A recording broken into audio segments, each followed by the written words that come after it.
J'ai une question pour vous. Est-ce que vous avez déjà eu cette expérience où vous posez une question bien précise, n'importe laquelle, peu importe la question, mais en tout cas c'est une question précise que vous posez à une personne narcissique et cette personne ne répond pas à la question. Vous la reposez, elle ne répond toujours pas. Et il est parfaitement impossible d'obtenir une réponse claire à une question précise avec cette personne. Vous connaissez ça ? N'hésitez pas à le partager en commentaire et d'ailleurs profitez-en pour vous inscrire si vous n'êtes pas encore inscrit à ma chaîne. Cliquez sur la petite flèche pour être averti lorsque je mets une nouvelle vidéo en ligne et puis bien entendu mettez un petit pouce bleu si vous aimez.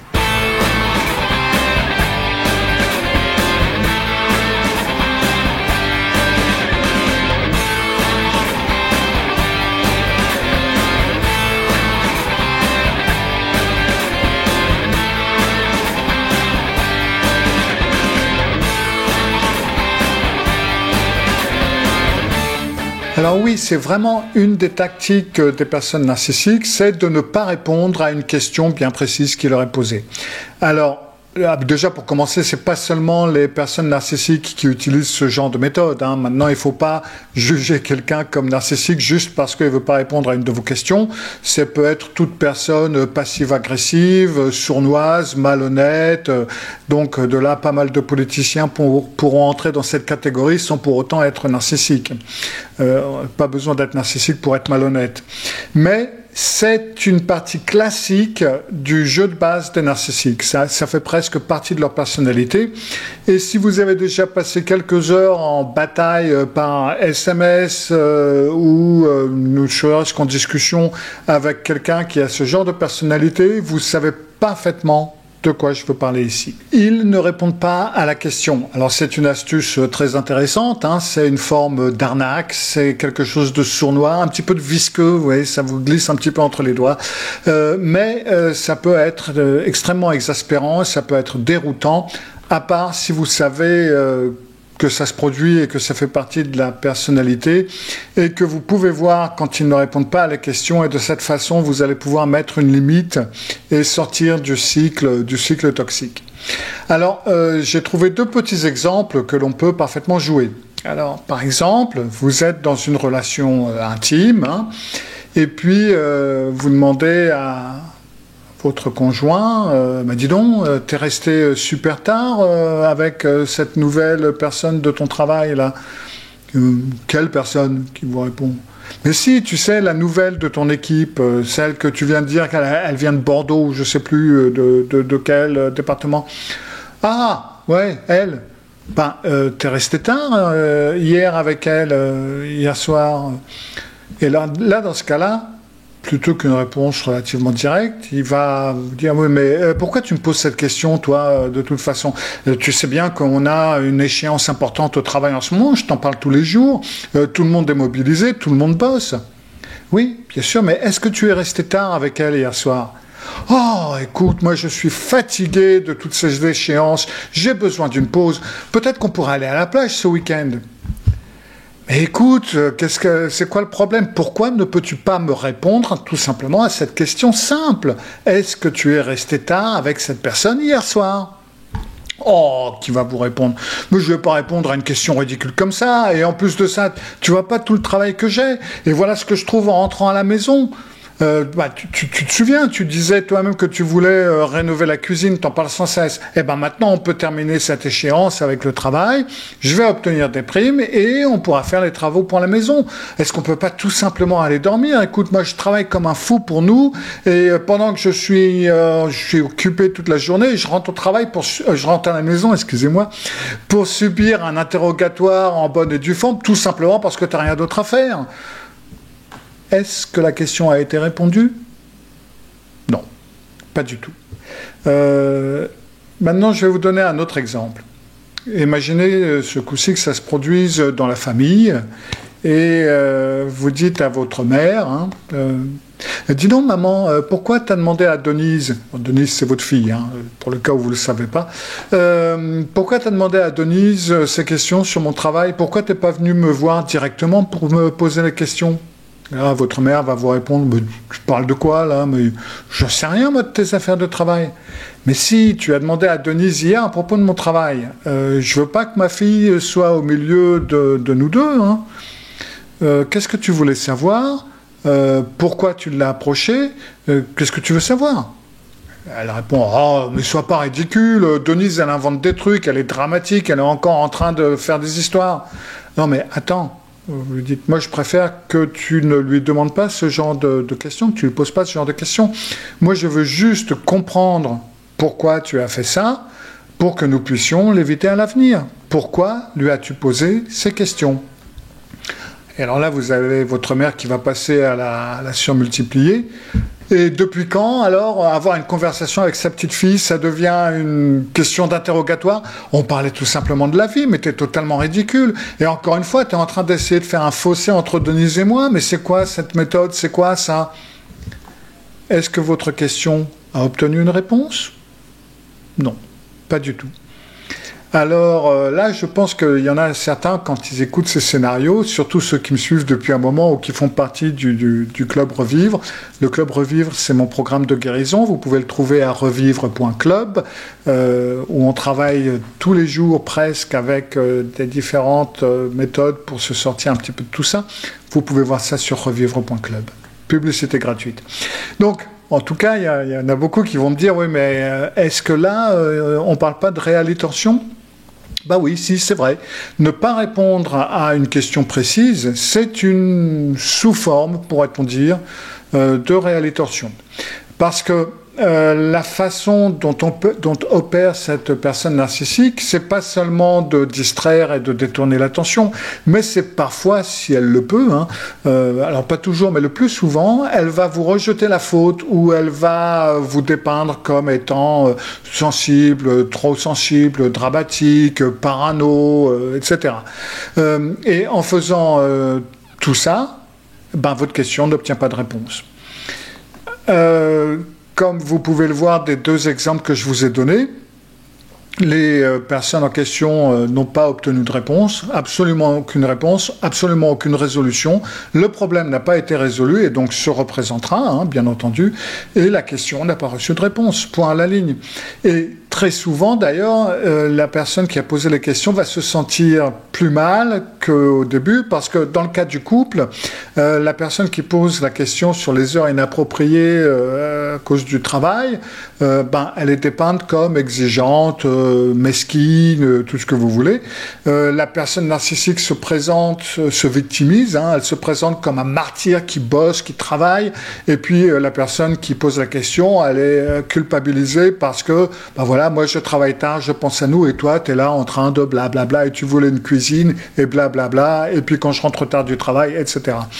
Donc, là, vous avez non seulement la réalitorsion, la forme de réalitorsion en quelque sorte, mais vous avez la forme d'accusation, culpabilisation, et ça y va. Dans le cas de la personne qui parle à son parent, en fin de compte, le parent, là, la mère, ça marche aussi avec un père, hein, en substance, va accuser son enfant adulte qui pose la question de créer des tensions avec le petit enfant, de faire un orage dans un verre d'eau, et donc non seulement vous êtes resté sans réponse, mais en plus, vous vous retrouvez avec plein d'émotions négatives, la culpabilité et plein d'autres choses qui sont vraiment pas agréables. Le fait qu'ils ne répondent pas à une question précise, quelle qu'elle soit, ça rappelle un petit peu les raisons pour lesquelles ils ne répondent jamais aux questions qui commencent par « pourquoi ». J'ai fait une vidéo sur ce sujet, là, si vous fouillez un petit peu sur ma chaîne, vous allez la trouver. Et en fin de compte, il y a des parallèles. Alors, comme je vous l'avais dit dans cette vidéo, en 2 mots, ils ne connaissent pas le pourquoi parce que les personnes narcissiques sont déconnectées de leur motivation. Et c'est, je pense, parce que le plus souvent, ça les remplirait de honte s'ils approfondissaient. Parce que, en fin de compte, la réponse du bonhomme au travail à sa partenaire, ça serait de lui dire « oui, c'est vrai, je suis sorti avec ma jeune collègue parce que je suis insécure, je suis en quête d'attention, et puis j'aime bien le pouvoir que j'ai sur elle parce que c'est moi le patron. » Vous pensez vraiment qu'il va vous répondre ça? Non, Probablement pas. Il serait trop honteux de répondre ce genre de choses. Et donc, c'est bien entendu, ils ne peuvent pas répondre à cette question. Et comme ils n'ont pas d'empathie, eh ben, ils vont pas non plus répondre quelque chose de gentil. Oui, j'étais dehors avec elle et avec plusieurs autres personnes du travail. Hein. Ça peut avoir été innocent, mais je suis désolé. C'est vrai, j'aurais dû appeler. C'était pas sympa de pas t'appeler. Je sais que cette situation, ça te met mal à l'aise. Tu en as déjà parlé auparavant. Je suis vraiment désolé. Excuse-moi. Et puis la prochaine fois, elle répète pas ce comportement. Voilà, ça serait quelque chose d'un peu plus normal, mais ça n'est pas ce que vous allez obtenir parce que c'est pas la raison en quelque sorte, et parce que la personne n'a pas d'empathie. Pour l'exemple avec le parent, pourquoi tu as fait ça? En fin de compte, on pourrait lui demander, vous ne pouvez pas vous imaginer que la mère en question, par exemple, va répondre tout à fait franchement comme ça l'est. C'est parce que j'ai pas de limite. Je crois que toi, tu es mon enfant et donc tu me dois quelque chose. Je me sens en droit d'avoir les informations sur ta vie, de savoir ce que tu fais. Et puis, puisque tu me donnes pas ces informations, je suis en droit. Je trouve que je suis en droit de les obtenir de ma petite fille. Et je me fiche totalement si ça perturbe l'esprit de ma petite fille et si ça pose problème. Parce que c'est la réponse, tout simplement. Mais ils diront pas ça. C'est pas du tout dans cet ordre de pensée. Et il n'y aura pas non plus de moment où la mère dira à sa fille, oui, c'est vrai, t'as raison, je devrais pas faire ça. Excuse-moi, quoi, je le referai plus, je vais faire attention. Pourquoi? Mais parce qu'il n'y a pas de responsabilité pour la personnalité narcissique. Il n'y a pas de responsabilité dans la relation, il n'y a pas de responsabilité pour tout ce qu'elle fait, et donc, elles sont frustrantes. Donc, les personnes narcissiques ne répondent pas aux questions précises en partie parce qu'elles n'ont pas une bonne conscience d'elles-mêmes, parce qu'elles ne peuvent pas l'avoir, elles ne peuvent pas avoir conscience de leur motivation, parce que ça leur ferait tomber tout à fait leur personnalité.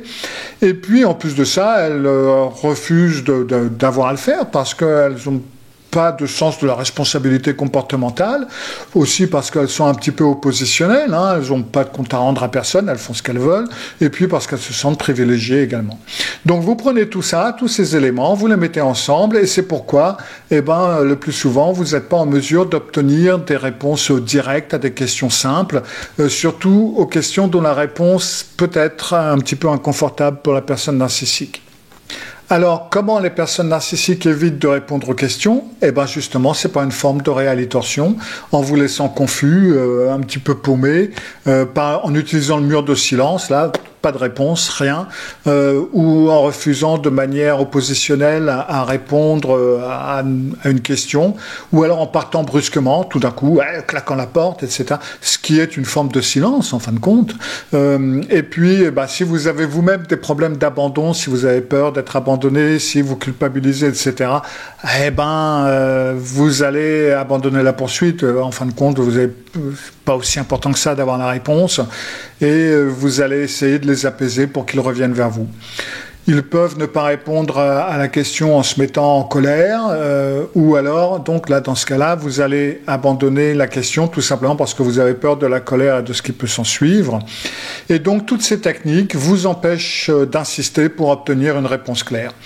Donc, quand vous posez une question et qu'elle ne reçoit pas de réponse, en fin de compte, il n'y a pas grand-chose à faire parce que vous ne pouvez pas mener votre vie comme si vous viviez dans un tribunal.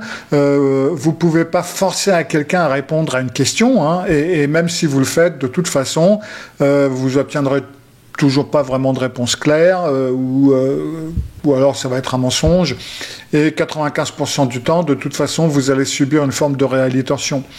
Alors, on va me dire, oui, mais alors bon, qu'est-ce qu'on fait? Qu'est-ce qu'il est possible de faire? Est-ce qu'il y a des solutions? Pas vraiment, hein. La seule solution qu'il peut y avoir, c'est une forme d'acceptation radicale. Ils ne vont pas répondre à la question, parce que ça ouvre la porte à la honte, et c'est des personnes qui manquent de conscience de soi. Vous obtiendrez même pas d'empathie, même s'ils répondent à la question. Vous risquez même, au contraire, d'être attaqué et de subir différentes attaques relativement blessantes. Est-ce que ça vaut vraiment le coup? de toute façon, vous n'obtiendrez pas de réponse claire. Alors, si certains d'entre vous ont réussi à obtenir une réponse honnête d'une personne narcissique, surtout mettez-le en commentaire, ça sera très intéressant. Mais franchement, à moins vraiment de les mettre les dos au mur dans une situation vraiment très spéciale, je vois pas trop comment ça pourrait se produire. Et de toute façon, même quand ils ont répondu à la question, après ils vont faire un volte-face un peu plus tard. Et ça, c'est tout simplement aussi parce que la plupart de leurs ressources psychologiques vont dans la gestion de l'impression qu'ils donnent aux autres, la façon dont les gens les perçoivent. Donc, ils n'ont pas trop d'intérêt et de conscience à mettre, en quelque sorte, dans des réponses à ce genre de questions. Donc, gardez ça à l'esprit. Arrêtez d'essayer de traquer des réponses à certaines de ces questions. C'est vrai, c'est pas confortable. De toute façon, vous risquez fortement de ne pas les obtenir et même si vous obtenez quelque chose, ce sera sûrement du pipeau de toute façon. Alors peut-être que vous pouvez donner du travail à quelques détectives privés, mais est-ce que ça en vaut vraiment le coup? À part, bien entendu, en cas de divorce, si vous voulez des preuves de ceci ou de cela. Mais à part ça, je pense qu'il vaut mieux vous faire une raison et avancer sans. J'espère que cette vidéo vous a donné un petit coup de pouce dans la bonne direction. Souvenez-vous de mettre, en parlant de pouce, un pouce bleu. Et puis moi, je vous reviens dans quelques jours pour une autre vidéo.